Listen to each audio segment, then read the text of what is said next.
มื้อนี้มีแนวเซอร์ไพรส์น้องเจนเนาะทุกคนกราบสบาย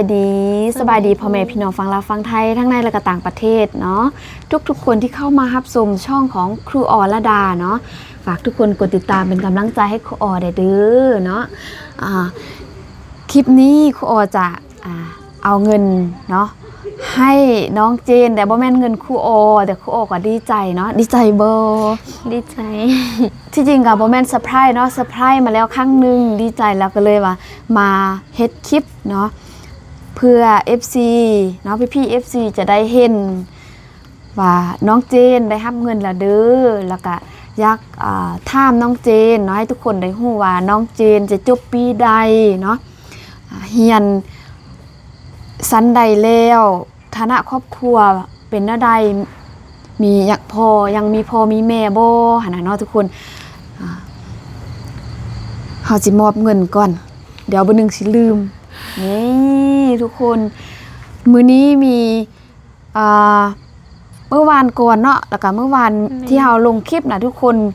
มีพี่ FC เนาะมาคอมเมนต์แล้วพอดีครูออกก็เลยพาน้องๆเฮ็ดคลิปเกี่ยวกับการแอดไลน์เนาะแบบทุกคนมาอยากติดต่อเนาะทางครูโอนะแล้วอยากช่วยอุปถัมภ์น้องๆสินะแล้วก็ครูโอก็เลยให้เป็น QR code เนาะQR codeไลน์เนาะแล้วก็ID ไลน์นะแล้วก็มีพี่ๆ FC เพิ่นแอดเข้ามาเนาะแล้วก็ถามว่าอยากช่วยคืออยากสวยน้องเจนเนาะแล้วก็น้องเจนแล้วว่าน้องเจนเห็นน้องพิมพ์แล้วก็น้องอนนท์ได้รับเงินเนาะแบบ FC สวยนะแต่ว่าโบเคยเห็นน้องเจนได้นะทุกคนอันนี้ก็แม่นเนาะแบบน้องเจนก็ได้แต่ว่าแบบบ่เคยได้แบบว่าเอามาจ่ายใช้จ่ายเนาะน้องเจนเนาะคือมีเทื่อนึง FC เพิ่นก็ให้ซื้อโทรศัพท์เพราะว่าน้องเจนบ่มีโทรศัพท์ใช้เนาะอันนี้ก็ดีใจนำน้องเจนเนาะแล้วก็มีมื้อนี้เนาะพี่ FC เพิ่นโอนเงินมา 1,000 บาทเนาะเพราะว่าบัญชีก็ว่าแม่นบัญชีครูโอเนาะทุกคนให้เข้าใจเพราะว่าครูโอเปิดบัญชีบ่ได้เนาะเพิ่นก็เลยหักค่าเนาะค่าที่ว่าแบบว่าน้ำจิตน้ำใจเนาะแบบค่าธรรมเนียมการโอนว่าซั่นซะเนาะเพิ่นก็หักน้อยนึงก็บ่หักหลายเนาะถ้าเทียบว่าสมัยนี้นะก่อนที่ว่าเฮาสิไว้ใจไผผู้ใดผู้หนึ่งเนาะแบบให้เฮาโอนเงินเข้าบัญชีเขาเจ้าหั่นน่ะเขาต้องใส่ความไว้ใจเฮาสูงพอสมควรได้เขาจริงเนาะให้เฮาโอนให้เฮาใส่บัญชีเขาเจ้าหั่นน่ะซึ่งครูโอกับครูโดยก็ได้สร้างคนฮักคนแพงเนาะแบบพี่ๆ FC ฝั่งไทยนี่แหละเพิ่นให้ใส่บัญชีครูโอก็เลยมีโอกาสเนาะแบบถ้าว่ามีFC ฝั่งไทยเนาะอยากโอนเงินมาให้น้องๆหรือว่ามาช่วยเหลือหรือว่ามาทำบุญเนาะกับครูโอสินะก็สามารถที่ว่าโอนผ่านบัญชีนี้ได้นะเนาะแล้วก็คือ FC เพิ่นว่าน้องเจนบ่เห็นน้องเจนบ่เคยได้นะทุกคนครูโอเองก็บ่เคยได้หั่นแหละทุกคนแต่ว่าครูโอได้เป็นสะพานบุญครูโอก็ดีใจเนาะเพราะว่าน้องๆเขาเจ้าก็บ่มีเงินเดือนกินเท่านั้นแล้วครูโอก็ยังพอแค้นนิดนึงเพราะว่ามีเงินเดือนแต่ว่าครูโอก็เวลาซื้อของครบของกินเขากินน้ำกันเท่านั้นเนาะแล้วก็อยู่กินน้ำกันเท่านั้นครูโอก็เอ็นดูคือลูกคือหลานนี่แหละนี่จะให้เจนจะว่าป้าจะให้ยังได้บ่ให้จักเทื่อจับอยู่หั่นแหละสิมอบได้บ่มอบจักเทื่ออุ้ยใจเต้นตุบๆอันนี้คือเสียงในหัว เสียงในหัวครูโออ่านออกมันบ่เอ้าขอบใจเด้อขอบคุณนะคะวันนี้คือแบบเสียงหวานแท้เนาะทุกคนนี่เนาะได้หับแล้วยิ้มไปยิ้มได้ได้ยิ้มเห็นแค่วฟันยืนมอบให้น้องเจนขอบใจ ขอบใจภาษาลาวเฮาเอิ้นว่าขอบใจเนาะภาษาไทยเอิ้นว่าแนวใดคำว่าแนวใด ขอบคุณนะคะ ขอบคุณนะคะ ขอบคุณพี่ FC ผู้ใหญ่ใจบุญท่านนี้เนาะที่เพิ่นโอนเงินมาให้น้องเจนเนาะนี่ก็เป็นอีกครั้งหนึ่งที่น้องเจนแบบโหรักให้ตั้งแต่เศร้าแล้วตอนที่ครูโอแบบเซอร์ไพรส์น้องอะนะแบบแล้ว ดีใจ ดีใจเนาะแบบน้ำตาไหลตอนครูโอไปเที่ยวประเทศไทยนะทุกคนครูโอบอกว่าน้องเจนมาเด้อเจนกับพิมพ์มาเบิ่งนี่ก็รักให้เห็นคลิปครูโอเว้าอันฮอดน้องเจนก็รักให้ว่าโอ้ยครูแบบครูโอไปฮอดประเทศไทยแล้วยังคิดฮอดน้องอยากให้น้องไปเห็นหั่นนะ นี่ ให้ถ่ายคลิปส่งให้ครูโอเบิ่งว่าให้ว่าซั่นโอ้ยเนาะยังคลิปให้ยังมีอยู่ในโทรศัพท์แต่ว่าบ่ได้เอาไปลง บ่ได้เอาลงโซเชียลครูโอจะถามน้องเจนเนาะตั้งแต่น้อยจนใหญ่มานี่เวลาไปเฮียนแนวใดมาเฮ็ดแนวใดจึงได้มาเฮียนยุ่งเฮียนแห่งนี้ อันทำอิดแมันตอนนั้นจะเข้าเมื่อหนึ่งแล้วได้เฮียนอยู่เมืองผาเฮียนอยู่เฮียนแห่งหนึ่งโรงเรียนหันกะใกล้แบบแล้วก็ไปย่างแบบประมาณ2 ชั่วโมงหา3 ชั่วโมงได้2 ชั่วโมง ย่างไปโรงเรียน แม่นแบบลูกแต่เศร้าแบบแต่ไก่คันแล้วก็นึ่งข้าวแล้วก็ห่อข้าวของกินแล้วก็เอาไปกินอยู่โรงเรียน เป็น2-3 ชั่วโมงอันนี้เรื่องจริงทุกคนเพราะว่าครูออเคยไปซ่อนอยู่เมืองที่น้องเจนอยู่แหละแต่ว่าเป็นอีกหมู่บ้านหนึงเนาะจะมีหลายหมู่บ้านอยู่อำเภอเมืองภาคอุดมหรือว่าเมืองภาคอุดมอะนะจะมีหลายหมู่บ้านส่วนหลายยังแบบอยู่แถวกันดารเนี่ยแท้ทุกคนบางบ้านนะบ่มีฮอดไฟฟ้าใช้เนาะแล้วก็ต้องย่างไปหั่นน่ะภาษาไทยก็เอิ้นว่าเดินเนาะแบบเดินไปโรงเรียน บางบ้านก็โรงเรียนบ่มีหอพักให้อยู่แบบนี้เนาะหอพักประจำนะบ่มีให้อยู่แล้วนักเรียนต้องได้ย่างไปแล้วก็คือน้องเจนว่านี่แหละในหอเขานี่ครูออเห็นกับตาเนาะถ้าผู้ใดเคยติดตามครูออตั้งแต่ครูออสร้างคลิปสร้างช่อง YouTube มานี่จะเห็นจะเข้าใจจะฮู้เลยว่าครูออซ่อนอยู่เคสนั่นหั่นนะนักเรียนย่างไปโรงเรียนตั้งแต่เช้าถ้ารวมแล้วเลยเป็น4 ชั่วโมงทุกคนย่างมาโรงเรียนนี้กะประมาณว่า2 ชั่วโมงกว่าจะฮอดโรงเรียนเขาต้องลุกแต่เช้าทุกคนไปโรงเรียนยอมรับว่านักเรียนเขาขยันคือแบบ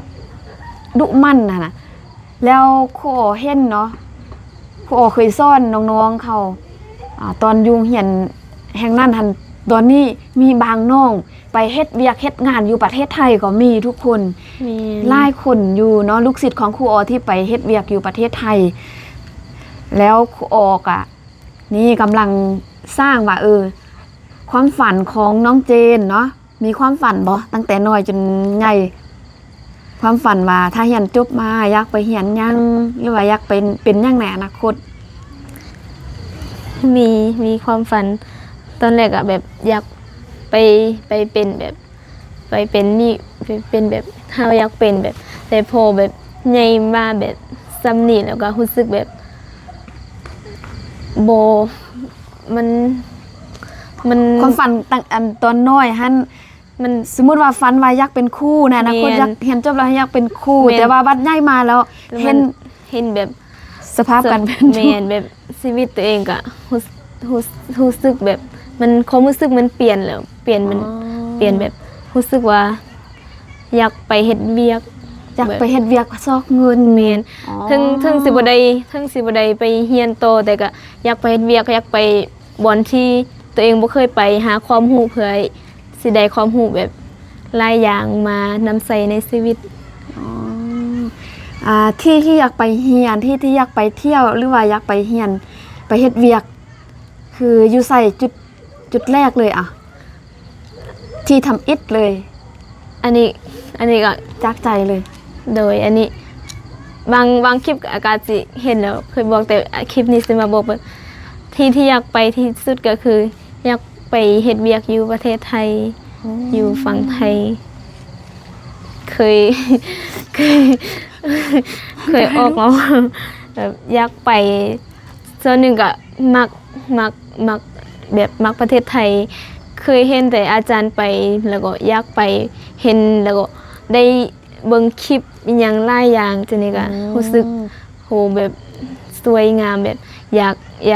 ากเห็นตัวเองไปอยู่ในจุดนั้นไปเบิ่งไปเห็นด้วยตาตัวเอง ไปสัมผัสด้วยตนเอง แม่น แล้วก็อยากไปเฮ็ดเวียก โดย เพราะว่าเห็นคนไทยเขาใจดี แมน มีเมตตาเนาะเอ็นดูคนลาวส่วนหลายคนไทยนี่เขาจะมีความเมตตาเนาะเอ็นดูบ่ว่าจะคนประเทศใดสัญชาติใดอะนะเขาบ่เคยจำแนกเนาะ โดย เขาจะให้เกียรตินะ โดย นี่แหละคือสิ่งที่ลูกศิษย์เห็นเนาะแล้วก็แบบมีความคิดที่ว่าเปลี่ยนเนาะจากเมื่อก่อนที่แบบอยากมีความฝันว่าอยากเฮียนแล้วก็อยากเฮ็ดเวียกอยู่บ้านเฮาสินะ โดย แล้วพอใหญ่มาปีนี้เฮียนอยู่ห้องหยังล่ะ ปีนี้ก็เขาอยู่ม .7 แล้วปีสุดท้ายแล้วสิจบแล้วปีนี้ พอจะจบมาแล้วก็ความคิดกับเปลี่ยนไปเนาะแบบจากที่ว่าเมื่อก่อนนี่ความฝันอยากเป็นครูอะสมมุติว่าอยากเป็นตำรวจบ่อยากเป็นหมอบ่หั่นน่ะแล้วเดี๋ยวนี้หันจบม .7 แล้วความคิดเปลี่ยนได้ไปเห็นประเทศไทยเนาะเทื่อนึงแต่ว่าไปเห็นแต่ฟังเสียงคล้องเนาะทุกคนคืออยู่นี่เบิ่งก็เห็นเนาะ โดย แต่หน้านี่เห็นไฟทางฝั่งไทยแล้วทุกคน แม้แต่น้องเจนไปเห็นแถวมอซื่อๆเนาะแบบใกล้บ้านเฮานี้น้องเจนยังประทับใจนะแล้วน้องเจนก็มีแต่เห็นคลิปที่ครูออพารีแอคชั่นเนาะแล้วก็ โดย ครูออไปเที่ยวประเทศไทยแล้วก็น้องเจนก็ได้เห็นแล้วโอ้เกิดความคิดที่แบบประเทศไทยแบบ ถ้าได้ไปเฮ็ดเวียกสินะเนาะคือสิดีอะเนาะคือมีเงินเก็บหั่นนะถ้าว่าความหมดก็คือถ้าว่าเฮียนน้องเจนก็บ่มีทุนนะทุกคนอันนี้บอกตามตรงเลยเนาะ โดย ถ้าว่าครอบครัวที่ว่าสมบูรณ์แบบหรือว่าแบบมีเงินมีฐานะแบบพอส่งลูกเรียนได้นะเขาเจ้าก็แบบบ่ส่งมาเรียนยุ่งเรียนนี้เพราะว่าโรงเรียนนี้เป็นโรงเรียนที่รับลูกกำพร้าหรือว่าครอบครัวที่ว่ายากจนเนาะบ่มีทุนที่จะมาเรียนแล้วเขาเจ้าก็ส่งมาเรียนโรงเรียนนี้เพราะว่าโรงเรียนนี้เป็นโรงเรียนที่ว่ารัฐบาลเพิ่นช่วยให้กินฟรีอยู่ฟรีเนาะ โดย ค่ากินค่าอยู่นี่คือฟรี แล้วก็มีแบบนโยบายพิเศษสำหรับน้องๆนักเรียนที่ได้ทุนจากรัฐบาลมาเรียนยุ่งเรียนนี้เนาะ โดย นี่แหละคือถ้าน้องเจนเรียนจบจากโรงเรียนนี้ ถ้าสมมุติว่าได้ไปเรียนก็บ่มีทุนที่แบบจะไปใส่ค่าเทอมบ่ค่านี้ค่านั้นน่ะเนาะมันหลายมันแพงเนาะค่าของชีพเฮาก็ฮู้กันอยู่ว่าค่าของชีพสมัยนี้มันสูงหั่นน่ะคือน้องเจนก็เกิดความคิดว่าอยากเฮ็ดเวียกเนาะถ้าว่าได้มาถ้ามีโอกาสอยากเรียนได้เรียนน่ะนะน้องเจนก็อยากเรียนไว้พร้อมนะเพราะว่าเห็นทางฝั่งไทยหรือว่าในลาวก็น่าจะมีแต่ว่ามันก็บ่หลายค่ะทุกคนคือทางเรียนไปพร้อมเฮ็ดเวียกไปพร้อมเนาะ แมน อาจารย์อยากถามน้องเจนอีกอันนึงเพราะว่าครอบครัวยังมีอยู่บ้านยังมีพ่อมีแม่บ่ มี ยังมีพ่อมีแม่แล้วมีอ้ายมีเอื้อยน้องจักคน อยู่ครอบครัวมีทั้งหมด7 คน ว้าว7คน มีเอื่อย2 คนมีน้อง2 คนอันนี้เป็นลูกข้างกลางแล้วก็เอื่อย2 คนก็ได้มีครอบครัวแล้วได้บ่ สร้างครอบครัวแล้ว โดยแล้วก็อยู่ในเฮือนนั้นเดี๋ยวนี้ก็เหลือแต่4คน 4 คนเหลือแต่3 คนอาจารย์ เสื้อ3คน แม่นน้องชายก็ออกจากบ้านแล้วมาเข้าโรงเรียน อ๋อ แล้วน้องก็ได้ออกจากบ้านแล้วแบบแล้วก็มาเข้าโรงเรียนอยู่โรงเรียนแห่งนี้แล้ว อ๋อแสดงว่าคนที่อยู่เฮือนแต่เทศนี่ยังพ่อแม่แล้วก็ แล้ว น้ ก็ อง น้องสาว น้องสาวอีกคนนึงแล้วก็ไผอีก หมดแล้ว อ๋อแสดงว่ายัง5คนเพราะว่ามาเฮียนอยู่เฮียนนี้2คนแม่น โดย มีน้องเจนแล้วก็น้องชายอีกคนนึงน้องชายอีกคนนึงน้องชายของน้องเจนนี่ก็เป็นลูกศิษย์ครูออนี่แหละ ถ้าว่าผู้ใดเห็นในคลิปที่ครูมอบเครื่องให้ลูกศิษย์ครูจะเห็นเนาะแต่ก็อาจจะบ่ฮู้ว่าคนใดเป็นน้องชายของน้องเจนน้องชายของน้องเจนก็คล้ายๆคล้ายน้องเจนนี่แหละหน้าตาก็อาจจะดีน้อยนึงว่าซั่น ดำนิดนึง แต่ผิวนี่อาจจะบกข้าวคือน้องเจนเนาะน้องเจนอาจจะผิวออร่ากว่าน้องทรายเนาะน้องทรายกับบ่ได้ดำได้น้องทรายกับบ่ดำแต่ว่า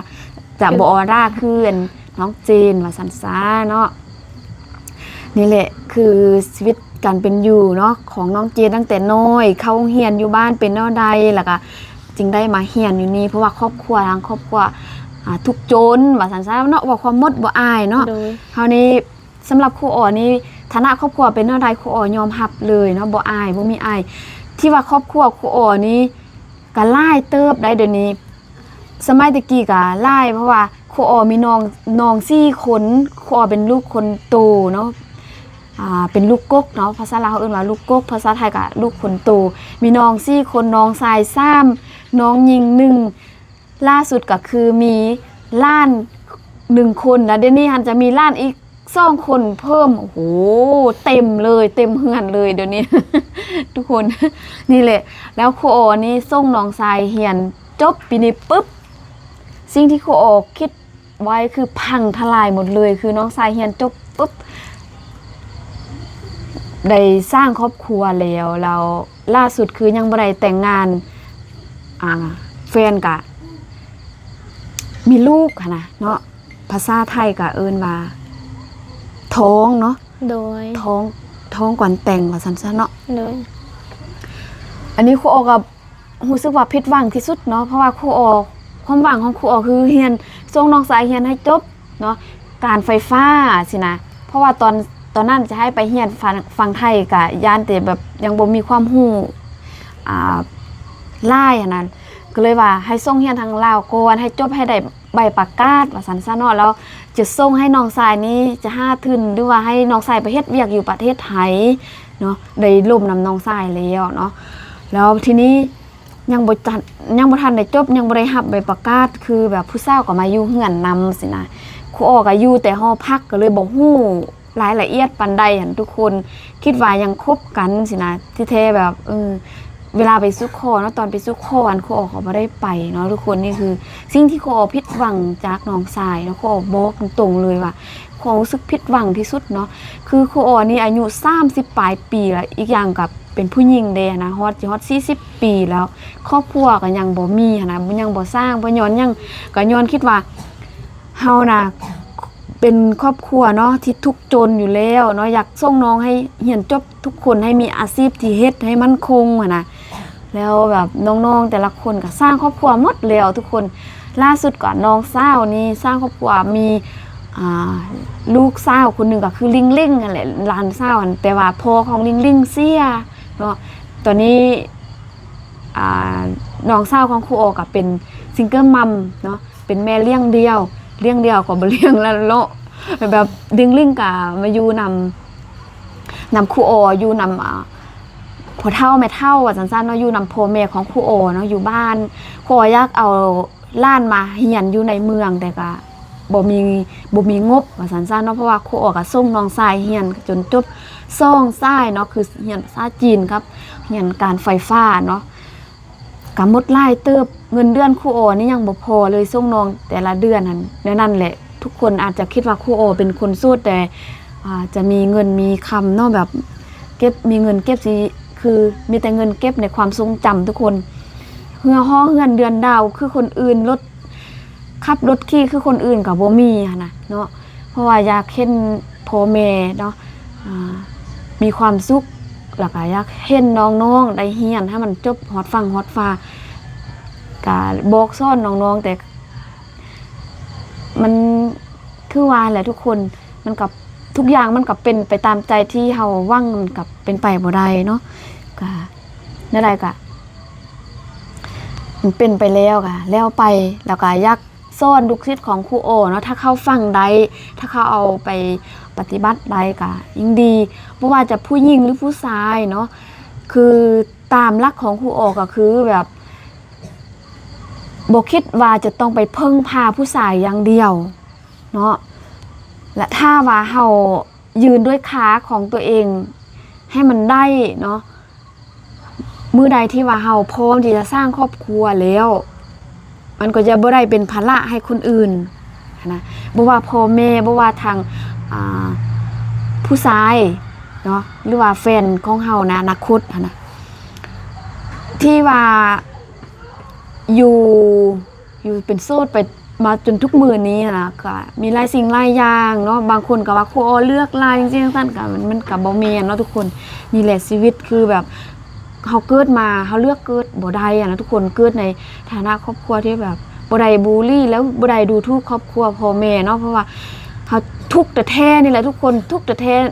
แบบบางเทื่อนะสมัยที่ยังอยู่นำพ่อแม่คือบางมื้อก็บ่ได้กินข้าวนะสมัยตะกี้ว่าน้อยก็เข้าใจเนาะเฮาคนบ้านนอกนะ โดย เนาะบางเทื่อข้าวกินเนาะเฮ็ดให้หมดปีข้าวกินก็ยังบ่พอกิน แม่น นะทุกคนคือสู้ส้นจนได้เรียนจบได้มาเป็นครูนี่ก็บุญหัวสุดๆแล้วสำหรับครูอ้อได้ทุกคน คือตอนเรียนจบม.3 นี่พ่อแม่ให้ออกเรียนแล้วแต่ว่าด้วยความครูอ้อเป็นคนที่แบบหัวดื้อที่สุดถ้าบ่ฟังผู้ใดล่ะก็คือบ่ฟังเลยนะตัดสินใจดีแต่โชคดีที่ว่ามีตอนนั้นมีแม่เฒ่าเนาะคือคุณยายเนาะคุณยายซัพพอร์ตให้กำลังใจแล้วก็แบ่งเบาภาระแล้วครูอ้อก็ดื้อแต่พ่อแม่ก็บังคับบ่ได้ก็เลยว่าส่งเรียนเนาะจบไปไสก็สร้างหักสร้างแพงเนาะมีพ่อฮักแม่ฮักมีอายเอื้อยฮักเนาะไปสร้างหักสร้างแพงแล้วก็อดอ้อมนี่แหละน้องๆว่าทุกข์ลำบากสินะอยากให้เบิ่งครูอ้อเป็นตัวอย่างเนาะครูอ้อก็สอนน้องๆทุกอย่างเลยเนาะการใช้ชีวิตนี่ทุกอย่างเลยสอนให้เข้าใจชีวิตให้ใช้ชีวิตอย่างมีสติเนาะบอกสอนน้องๆทุกคนเลยบ่แม่นแต่เจนผู้เดียวครูอ้อสอน